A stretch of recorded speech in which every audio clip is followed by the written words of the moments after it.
Presta mucha atención a esto si los judíos esperaban ansiosamente al Mesías y todas las cosas apuntaban hacia Jesús de Nazaret como el Mesías, porque no lo aceptaron, y porque van los gobernantes judíos tan decididos en deshacerse de él. ¿Cómo es que fueron tan persuasivos para lograr que la población judía y los gobernantes romanos estuvieran de acuerdo con su demanda para asesinarlo?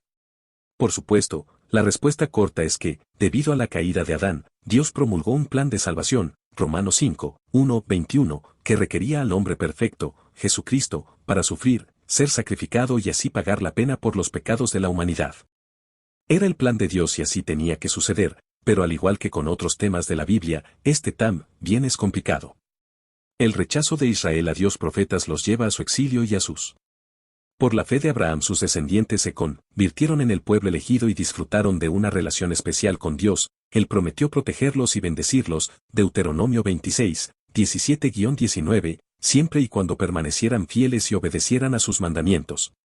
Pero los hijos de Israel rompieron el pacto casi de inmediato, siguieron la idolatría de naciones extranjeras y mantuvieron un patrón de pecado, el cual consistía en arrepentirse y volver al Señor. Ellos no pudieron mantener la obediencia de manera continua. Debido a sus transgresiones, el Señor les dio la ley mosaica, un elaborado sistema que contiene ordenanzas y sacrificios. Esta ley la usó Dios para enseñar al pueblo la obediencia y poner un fundamento que permanecería vigente hasta que el Mesías viniera, Gálatas 3:19. A lo largo del Antiguo Testamento, Dios permaneció fiel, incluso cuando el pueblo no lo hizo envió jueces, reyes y sacerdotes para que su pueblo regresara a él, usó profetas para anunciar el juicio y la liberación futura a través del Mesías, también para manifestar muchas señales, las cuales permitirían al pueblo de Dios identificarlo correctamente cuando él apareciera. En Isaías 7:14, el profeta habló claramente sobre la naturaleza de la concepción y nombre del Mesías. El mismo Señor os dará señal, he aquí que la Virgen concebiría y pariría hijo, y llamarí su nombre Emmanuel.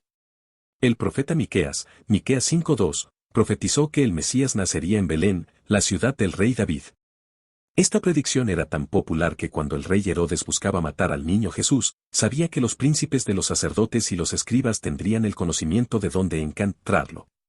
Mateo 2, 4-6 nos dice, y convocados todos los príncipes de los sacerdotes y los escribas del pueblo, les preguntó dónde había de nacer el Cristo.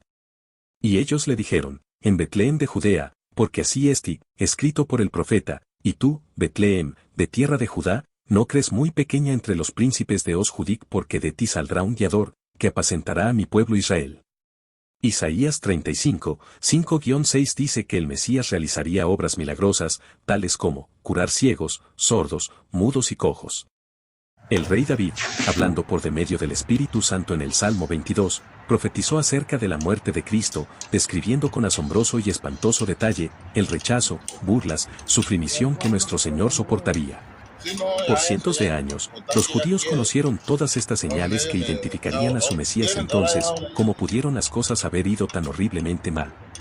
¿Podría haber sido realmente posible que no reconocieran a su Salvador y Rey incluso cuando fue revelado con claridad a prostitutes, pecadores y personas como el centurión romano en Mateo 8, 5-13 y los sabios de Oriente en Mateo 2, 1-2? El hecho fue que el pueblo no quería escuchar el mensaje. Durante generaciones rechazaron a los profetas y se alejaron cada vez más y más de Dios. Jeremías 44, 16-18 describe cuán pecaminoso y descarado se había vuelto el pueblo. La palabra que nos has hablado en nombre de Jehová, no oímos de ti, antes pondremos ciertamente por obra toda palabra que ha salido de nuestra boca, para ofrecer sahumerios a la reina del cielo, y derramándole libaciones. Como hemos hecho nosotros y nuestros padres, nuestros reyes y nuestros príncipes, en las ciudades de Judá y en las plazas de Jerusalén, y fuimos hartos de pan, y estuvimos alegres, y no vimos mal alguno. Mas desde que cesamos de ofrecer sahumerios a la reina del cielo, y de derramarle libaciones, nos falta todo, y a cuchillo y a hambre somos consumidos. Incluso el sacerdocio, en su mayor parte, se corrompió y fue maldito. Ahora pues, oh sacerdotes, a vosotros es este mandamiento. Si no oyereis, y si no acordaréis dar gloria a mi nombre, ha dicho Jehová de los ejércitos, enviaré maldición sobre vosotros, y maldeciré vuestras bendiciones, y aún las he maldecido, porque no lo ponéis en vuestro corazón. He aquí, yo os daño la sementera, y esparciré el estiércol sobre vuestros rostros, el estiércol de bus, tras solemnidades, y con él seréis removidos. Malaquías 2, 1, 3, Israel fueran derrotados militarmente para ser sacados de su tierra.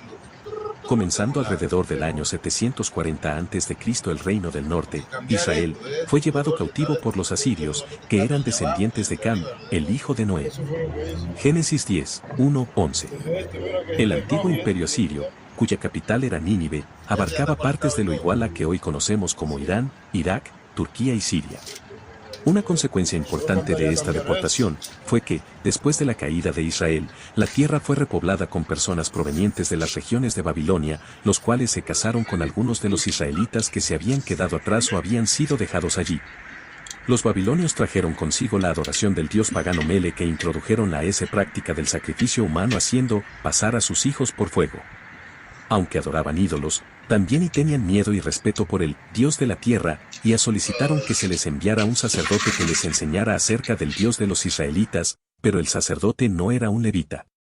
Este habría sido uno de los falsos sacerdotes de Jeroboam, quien enseñó una versión corrupta de las leyes de Dios y de los días o de fiesta. Y Reyes 12, 25-33. El matrimonio entre los gentiles y los israelitas produjo un mestizaje igual a religioso, una mezcla entre el culto pagano y una forma contaminada de adoración al Dios de Israel. Ya que Samaria era la capital del reino del norte, Israel, los nuevos pobladores que se establecieron en esa región fueron llamados samaritanos. Con el tiempo, los judíos llegaron a despreciar grandemente a los samaritanos por su mezcla de sangre igual a gentil y la adoración de ídolos. Según Juan 8:48, los líderes judíos del Nuevo Testamento los odiaban tanto que, cuando los fariseos se enfrentaron indignados a Jesús, los peores insultos en su consideración fueron llamarlo samaritano y acusarlo de tener demonio. Persia. Después de 70 años que Judá estuvo cautivo en Babilonia, Dios usó al rey Ciro de Persia para permitir que su pueblo regresara a Judea. Pero el pueblo había sido tratado muy bien en Babilonia, a muchos les gustaba tanto la vida allí que eligieron quedarse o dispersarse en las principales ciudades del mundo mediterráneo oriental. El remanente que regresó para reubicarse en Judea, encontró su patria en ruinas y ya no tenía un rey sentado en el trono. La ciudad santa y el templo habían sido destruidos y aunque tenían libertad para adorar mientras lo deseaban, estarían bajo el dominio de los persas durante los próximos 200 años. Bajo la supervisión del profeta Nehemías y con la ayuda del escriba Esdras, se les permitió reconstruir las murallas de la ciudad, la ley de Moisés y los rituales del templo fueron restaurados, entonces el pueblo se volvió a Dios, pero algunas cosas habían cambiado, durante su estancia en Babilonia. El idioma hebreo había sido reemplazado por el arameo y a pesar de que ellos habían sido llevados en cautiverio por idólatras, los que regresaron dejaron sus ídolos y se comprometieron a adorar al único y verdadero Dios.